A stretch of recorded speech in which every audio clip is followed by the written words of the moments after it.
أنت الرسول الأحمد، أنت النبي محمد، أنت الأمين على الورى، ذكر يطيب ويخلد، ذكر يطيب ويخلد. بسم الله الرحمن الرحيم. الحمد لله رب العالمين، وصلى الله وسلم على المبعوث رحمة للعالمين وعلى آله وصحبه وسلم تسليما كثيرا.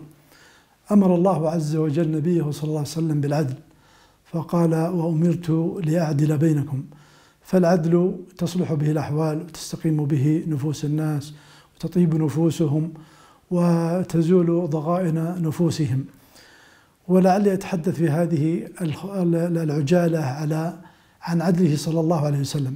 في غزوة بدر كان صلى الله عليه وسلم يقيم الصفوف بقضيب في يده، فرأى سواد بن غزية وقد تقدم على الصف، فذهب إليه وطعن في بطنه وقال: يا سواد، استقم يا سواد.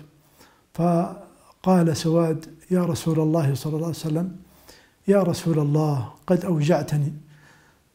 فكشف النبي صلى الله عليه وسلم عن بطنه وقال: استقد يا سواد. فلما كشف النبي صلى الله عليه وسلم عن بطنه اعتنقه سواد وقبل بطنه ووضع خده عليه وقال: فداك أبي وأمي يا رسول الله. فقال: ما حملك على هذا يا سواد؟ قال: يا رسول الله قد حضر ما رأيت من الجهاد والقتال، فأحببت أن يكون آخر العهد بأن يكون جلدي يلامس جلدك يا رسول الله. فدعا له النبي صلى الله عليه وسلم بخير. في غزوة أيضا حنين كان هناك رجل أعرابي وكان في نعله كثيفة، فوطئ على قدم النبي صلى الله عليه وسلم. فلما وطئ على قدمه توجع النبي صلى الله عليه وسلم وقال: بسم الله قد أوجعتني. ثم لما رجع ذلك الأعرابي إلى رحله قال: قد أوجعت النبي صلى الله عليه وسلم. فبات في شر ليلة وبات يلوم نفسه. فلما كان من يوم غد وإذا بذلك الذي ينادي: أين فلان؟ فجاء منطلقا إلى النبي صلى الله عليه وسلم وهو متخوف أن يعاتبه النبي صلى الله عليه وسلم.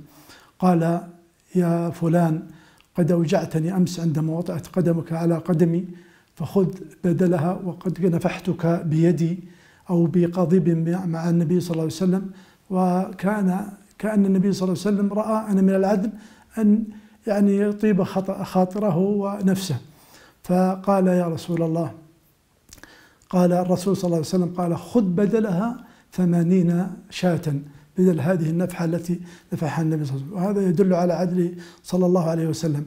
في يوم من الأيام أرسلت أم سلمة طعاما إلى النبي صلى الله عليه وسلم، فلما أرسلت إليه الطعام وكان في بيت عائشة، فلما رأت الطعام وأنه جاءها من أم سلمة فضربت الإناء، فانكسر الإناء وسقط الطعام. فأخذ النبي صلى الله عليه وسلم يجمع الطعام في تلك الإناء المكسور وهو يقول: غارت أمكم، غارت أمكم. ثم بعد ذلك يبدل هذه الصحفة بصحفة أخرى. ولما سرقت المخزومية أهم شأنها قريش، فقالوا: من يكلم النبي صلى الله عليه وسلم في شأنها؟ فقالوا: لن يستطيع ذلك إلا أسامة. يا أسامة كلم النبي صلى الله عليه وسلم في شأن المخزومية. فكلم النبي صلى الله عليه وسلم لكي يسقط عنها الحد. قال: أتشفع يا أسامة في حد من حدود الله؟ أتشفع في حد من حدود الله؟ ثم قام النبي صلى الله عليه وسلم فاختطب فقال صلى الله عليه وسلم: لقد أهلك من كان قبلكم، كان إذا سرق فيهم الشريف تركوه، وإذا سرق فيهم الضعيف أقاموا عليه الحد. ثم والله وأيم الله لو أن فاطمة بنت محمد سرقت لقطعت يدها. وهذا كل هذا يدل على أن النبي صلى الله عليه وسلم كان عادلا. ومن أعظم ما كان عادلا أنه كان عادلا مع نفسه. عندما جاء عبد الله بن عمرو العاص وكان يقول: أقوم الليل وأصوم النهار ولا أتزوج النساء، قال: يا عبد الله بن عمرو، أما أنا فأقوم وأرقد وأصوم وأفطر وأتزوج النساء، فمن رغب عن سنتي فليس مني. أسأل الله عز وجل أن يجعلنا نتأسى بسنته صلى الله عليه وسلم، وأن يجعلنا نحتدي بحذوه، وأن يجمعنا وإياه وأن يجمعنا على حوضه، وأن يجعلنا نسير على منهجه صلى الله عليه وسلم.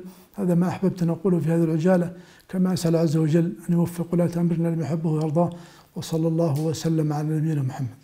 أنت الرسول الأحمد، أنت النبي محمد، أنت الأمين على الورى، ذكر يطيب ويخلد، ذكر يطيب